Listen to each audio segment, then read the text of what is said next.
Inferno, Canto 7. At the entrance of the fourth circle, Plutus endeavors to terrify Dante, but is silenced by Virgil. Punishment of the avaricious and prodigal, who roll great stones around this circle in opposite directions, and when they meet, clash violently, upbraiding each other. Hence Virgil takes occasion to speak of fortune, and the fickleness of earthly possessions. They enter the fifth circle, where the wrathful and gloomy are tormented in the lake of Styx.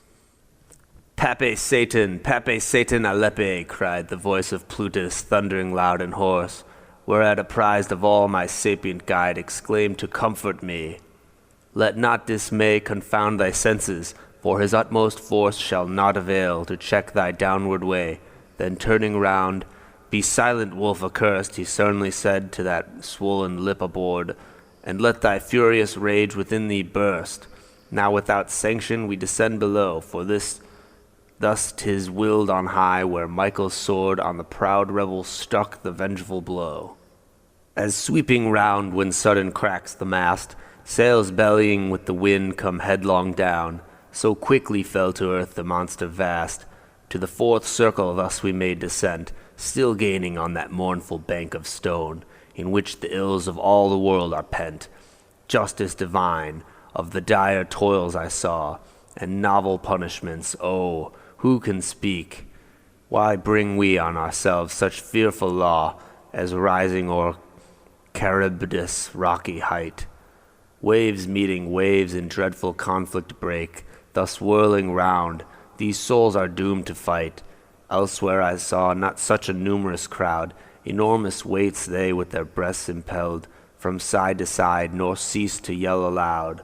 Clashing they met, then turned, and harsh abuse, each on the other pouring, fiercely railed, Thou why so niggard? Thou why so profuse? Round the dark circle till they met again. Thus they pursued their course on either hand, vociferating still their taunting strain. Midway arriving to renew the fight, back o'er the semicircle turns each band, and I, whose heart was stricken at the sight, exclaimed, O thou my master, tell, I pray, what race is this? And these upon the left, with closely shaven heads, all priests were they? To me he said, All these before thy view, whilst upon earth of reason were so reft, no medium in the use of wealth they knew. This by their words is clearly proved, each time they meet, as round the circle they repair, parting anon, so opposite their crime. Priests once, both popes and cardinals were they, whose heads uncovered and devoid of hair, o'er them foul avarice held unbound sway. Amid so many, master, I replied, I surely ought to recognize some few, who, when alive, were with these vices died. Then he, Thou hast devised a project vain, since that inglorious life which now they rue permitteth none to know them here again. Forever will they clash with double shocks. These from the grave with clenched hands shall rise, and these appear again with shaven locks. From the fair world excluded thus they fight. Due recompense for waste and avarice, words need I not to paint their evil plight. Now see the gifts to fortune's care consigned. How swift, my son, how variable the gale, sought with such anxious labor by mankind, for all the gold that is beneath the moon, or all that ever was, could not avail. These weary souls nor purchased rest for one. Tell me, I said, O master, if thou mayest, this fortune that thou speakest of, what is she, in whose control all worldly goods are placed? Then answered he, O creatures weak and blind, how led astray by ignorance are ye, and let my maxim sink into thy mind. He whose transcendent wisdom hath no bound, fashioned the heavens and gave to them a guide, distributing an equal light around, so that each part to the other part might shine, and thus o'er earthly splendors to preside, a ministering power did he assign, to deal life's fleeting goods with varying hand, and spite the impotence of human skill, to change from race to race, from land to land.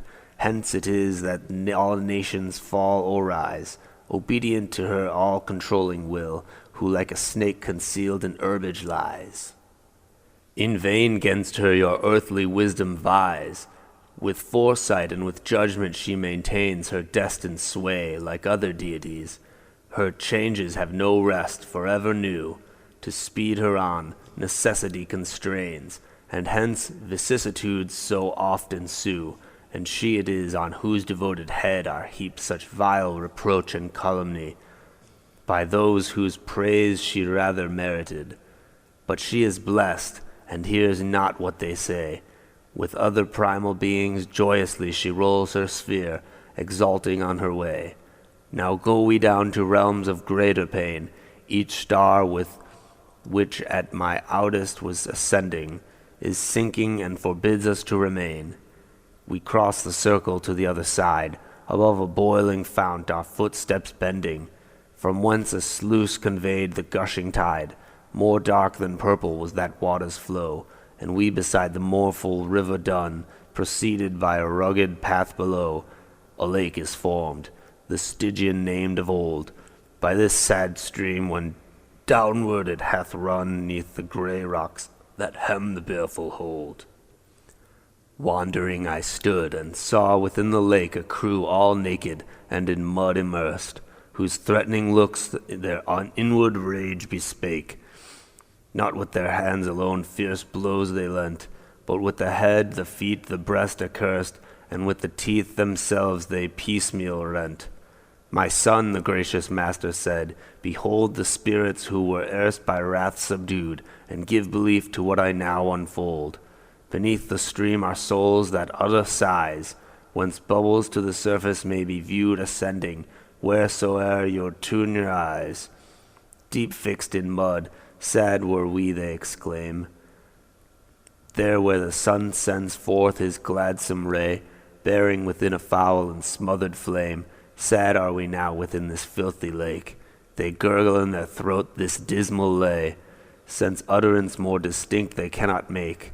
Thus circling round the noisome pool we went, between the centre and the solid shore. On those who drank the mud our sight intent, at last we came before a lofty tower.